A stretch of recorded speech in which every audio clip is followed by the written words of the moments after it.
नमस्कार दोस्तों, आपका स्वागत है। हॉलीवुड की एक मूवी है दोस्तों जिसका नाम है इनटू द वाइल्ड। ये जो फ़िल्म है सच में मतलब देखने लायक है। मैं आपको ये कहना चाहता हूँ कि अगर भले आपको ये फ़िल्म ना देखने मिले समझो, क्योंकि वो हिंदी में भी अवेलेबल है कि नहीं पता नहीं, और हमें एकदम अच्छे से नहीं समझ में आती इंग्लिश भी मूवीज़, क्योंकि उनका अलग ये होता है बात करने का ढंग। तो मैं आपको ये कहना चाहता हूँ कि डिस्क्रिप्शन में मैंने एक लिंक भेजी है, लिंक डाली है, उस पर अगर आप क्लिक करेंगे तो आपके सामने ये जो फिल्म है उसका एक्सप्लेनेशन, मतलब इस फिल्म को समझाया जाता है एक्सप्लेनेशन में। आपको फिल्म देखने की भी ज़रूरत नहीं है, बहुत ही अच्छे से वो समझाते हैं। कभी कभी हम फिल्म देख के जितनी अच्छे से नहीं समझ पाते उतना ये अच्छे से बोलते हैं, क्योंकि ये लोग एकदम बारीकियों से देखते हैं। तो इस तरीके से अगर आप उसका एक्सप्लेनेशन देखेंगे ना, आपको समझ आएगी वो फिल्म में आखिर क्या दिखाया है। और ये जो एक्सप्लेनेशन है फिर सिर्फ फिल्म का किया है ऐसे नहीं है, ये एक लड़के की कहानी है दोस्तों इस फिल्म में दिखाई हुई, कि उसका क्या पता मतलब अच्छे ठीक ठाक माता पिता उसको मिलते हैं, कभी कभी मतलब एक इंसान का हमें अच्छे से प्यार नहीं मिलता पिता का वगैरह, तो वैसा उसके साथ कुछ होता है। और उसके बाद क्या होता है कि वो ऐसे सोचता है कि मुझे अकेले ही रहना है, मुझे सब कुछ छोड़कर अकेले ही रहना है। तो ऐसे वो मतलब अपना आइडेंटिटी कार्ड जला देता है, उसके पास जो भी पैसे होते हैं वो भी उसको मतलब नष्ट कर देता है, और नहीं मैं अकेले ही किसी तरीके से सर्वाइव करूँगा, जीऊँगा। तो इस सफ़र में उसको कुछ अच्छे लोग मिलते हैं, वो लोग उसको बोलते हैं कि तुम हमारे साथ रहो, ऐसे अकेले मत घूमो। तो वो बोलता है नहीं, मैं अकेला ही जीना चाहता हूँ। तो इस तरीके से वो मतलब भटक रहा होता है, और वो ऐसे सोचता है कि मुझे नेचर में सच्ची खुशी मिल जाएगी, और इसलिए वो कहीं ना कहीं निसर्ग में रहने की कोशिश करता है। वहाँ पर एक जगह पर जहाँ पर वो रहता है जंगल में, वहाँ पर उसको एक पुरानी वैन मिलती है, तो उस वैन में ही किसी तरीके से वो गुजर बसर करता है।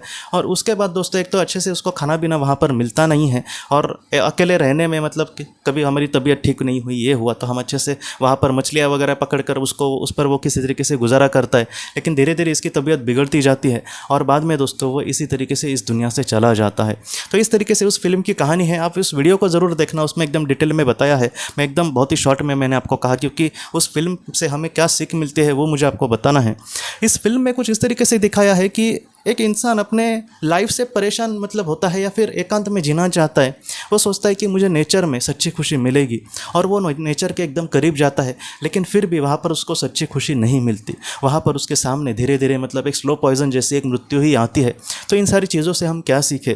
सबसे पहली बात दोस्तों, मैं खुद की ही बात करता हूँ कि एकदम बड़ा मेरे सामने कोई दुख है ऐसी बात नहीं है, लेकिन फिर भी मुझे भी बहुत बार लगता है कि एकांत में जीना अच्छा, इन सारी चीज़ों को छोड़कर कहीं पे हम शांति से जिए, किसी मतलब किसी से अटैच ना रहे, बस एक मतलब परमेश्वर का ध्यान करें या फिर उससे मिलने की कोशिश करें। तो इस तरीके से हम सोचते हैं, मुझे लगता है कि आप में से बहुत सारे लोग सोचते होंगे, क्योंकि ये जो जीवन है बहुत बार ऐसे मतलब चीज़ों को हमारे सामने लाता है कि ये क्या है, पैसों से चलते रहना, आज का मतलब ये महीना अच्छा गया तो अगला महीना कैसे जाएगा, कल का हमें पता नहीं, कुछ मतलब लेना हो तो 10 बार सोचना पड़ता है आगे क्या होगा। तो इन सारी चीज़ों से दोस्तों हमें मतलब यही लगता है कि क्या ये ज़िंदगी है, और इसलिए हमें ये सोचता है हम लोग, हमारे मन में कुछ ऐसी बातें आती है कि ये सब छोड़कर मैं कहीं पर शांति से बैठूँ, और कुछ लोग ये बोलते हैं कि सब कुछ छोड़कर हम नेचर में जाके शांति से बैठे।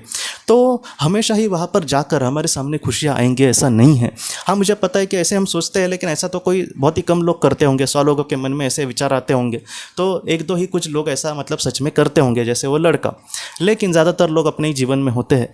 तो नेचर जो है क्या, वो सच्ची खुशी हमें नहीं देता। नेचर हमें सच्ची खुशी दे सकता है दोस्तों, लेकिन एक थोड़े समय के लिए। जैसे मैं अपना कुछ काम कर रहा हूँ, बाद में एक संडे का या फिर कोई ऐसा एक दिन जहाँ पर मैं फ्री रहूँगा, वहाँ पर मैं समंदर के सामने बैठा रहूँ, या फिर वहाँ पर हम कहीं पे मतलब जंगल में ऐसे दोस्तों के साथ थोड़ा सा घूम कर आए, हमें थोड़ा सा ट्रैकिंग वगैरह करें तो थोड़ी सी चीज़ें हमें पता चलती है, थोड़ी सी कसरत होती है, थोड़ा सा हम नेचर को मतलब पास जाते हैं। तो ऐसे जाकर फिर से घर पर आना ये ठीक है नेचर के लिए, लेकिन हमेशा हम वहीं पर रहेंगे, वहाँ पर एकांत में अपने आप को ढूंढेंगे, हम ध्यान करेंगे, तो इन सारी चीज़ों से हो सकता है कि वैसी खुशी हमें ना मिले। क्योंकि इस लड़के ने भी वही सोचा था कि मुझे सच्ची खुशी वहाँ पर मिलेगी, लेकिन उसको नहीं मिली। वो बाद में इसने मतलब बुरी अवस्था में चला गया कि वो किसी को मदद के लिए वहाँ पर पुकार भी नहीं सका, क्योंकि जंगल में मतलब नेटवर्क वगैरह तो नहीं आता। बाद में कुछ शिकारी लोग वहाँ पर गए थे, तब उन्होंने वैन में उस लड़के को देखा और बाद में पुलिस को कहा था, तब उसके बारे में पता चला कि वो वहाँ पर बहुत दिनों से था, और बाद में वो मतलब चला गया इस दुनिया से, उसकी लाश वहाँ पर मिली। तो इस तरीके से चीज़ें होती है। मैं आपको यही कहना चाहता हूँ कि हम जहाँ पर है, अगर हम वहाँ पर अच्छे मतलब अपने आप को विकास करें, या फिर अपने आप में कहीं ना कहीं समाधान ढूंढने की कोशिश करें, तो वो अच्छा है। हमेशा ही ऐसे करके हमें खुशियाँ मिलेंगी ऐसे नहीं होता। अब कुछ लोग बोलेंगे कि पुराने जो ऋषि मुनि होते थे वो भी ऐसे मतलब कट ऑफ होकर पूरी दुनिया से वो अकेले शांति में रहते थे। मैं सच बोलूँ दोस्तों तो उनके जो मन का लेवल है वो एकदम ऊंचा होता था। ऐसे जो इंसान होते थे वो एकदम स्थितप्रज्ञ लेवल के होते थे, एकदम मोक्ष के मतलब प्राप्त होने वाले ऐसे एकदम महान लोग वो होते थे। इसलिए वो अपना गुजारा बहुत ही शांति से, बहुत ही समाधान के ढंग से करते थे। हम लोग कैसे हैं, हम दुनिया से मतलब दुख से परेशान हो जाते हैं और इसलिए ऐसी बातें करते हैं। उनका वैसे नहीं होता, वो उनका मन में ही पहले ही समाधान होता है। उनको अगर 1 करोड़ रुपए दिए, मतलब आप सोचिए, मैं आज सोचता हूँ कि हमें मतलब ऐसा कुछ मिले जिससे हमारी ज़िंदगी खुशी भरी हो, तो हम वहाँ पर जाने की सोच भी नहीं सकते। लेकिन जो संत होते थे उनको हम करोड़ों दुनिया का सारा भी पैसा दिए ना, फिर भी वो शांति से बोलेंगे बाबा मुझे इससे कुछ नहीं चाहिए, मैं शांति से अपने भगवान के ध्यान में मतलब लीन हूँ। तो इस तरीके से चीज़ें होती है। मैं आपको यही कहना चाहता हूँ कि कुछ जो बातें होती है वो सुनने के लिए अच्छी है कि नेचर में जाकर ऐसे ये करना वगैरह, लेकिन हमेशा ही वो बातें इतनी बड़ी खुशियाँ देंगे ऐसा नहीं है। और सब कुछ छोड़कर मैं वैसा ही करूँगा, ऐसी जो बात है, थोड़े 10-15 दिन हो सकता है कि थोड़ा सा हमें कट ऑफ कर ले, लेकिन फिर हम मतलब फिर से हम मतलब समुदाय में ही आकर जीना पसंद करेंगे। क्योंकि इंसान जो है वो एक कहीं ना कहीं एक समुदाय में ही रहना वो पसंद करेगा, क्योंकि उसको जीने के लिए बहुत बार दूसरे की ज़रूरत पड़ती है दोस्तों। एक दूसरे की समझो ज़रूरत ना पड़े, लेकिन फिर भी उसको लगता है कि मेरा सुख दुख बांटने वाला कोई तो मेरा दोस्त हो, कोई तो मेरा अपना हो। तो इस तरीके से बातें होती है। मैं आपको यही कहना चाहता हूँ कि लाइफ में कितना भी दुख आए ऐसा कोई भी आप फैसला मत लेना, क्योंकि बहुत बार आगे कदम मतलब जब हम बढ़ाते हैं तो कभी कभी पीछे आने का रास्ता नहीं होता, जैसे उस लड़के का हुआ।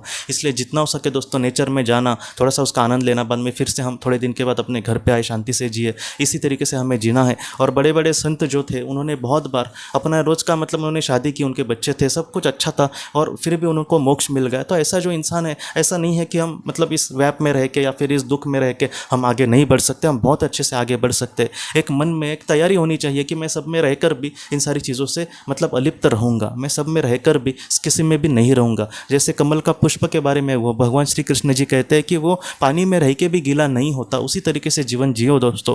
जीवन जीने में सारे अनुभव ले, लेकिन उस अनुभव में किसका भी प्रभाव अपने आप पर ज़्यादा मत डालने देना। ऐसा जो इंसान है मतलब जीवन जीते समय ही उसको मुक्ति का एहसास होगा। इसलिए जितना हो सके किसी और चीज़ में खुशियाँ ढूंढने से अच्छा है कि हम मन में इस तरीके से समाधान लाए कि हमारा कुछ बुरा हुआ फिर भी हमें उसका टेंशन नहीं आएगा, और अगर अच्छा हुआ फिर भी हम मन में कहीं ना कहीं समाधान ही लेकर चलेंगे। और समाधान की जो खुशियाँ है दोस्तों वो सुख से भी बहुत कभी कभी बड़ी होती है। इसलिए जितना हो सके दोस्तों ऐसा जो इंसान है वो दुनिया में कभी भी हार नहीं सकता। ऐसा जो इंसान है वो कभी भी दुखी नहीं हो सकता। तो दोस्तों हम अपने अगले वीडियो में मिलते हैं। आप अपना अपने परिवार का ख्याल रखना। आपका बहुत बहुत धन्यवाद।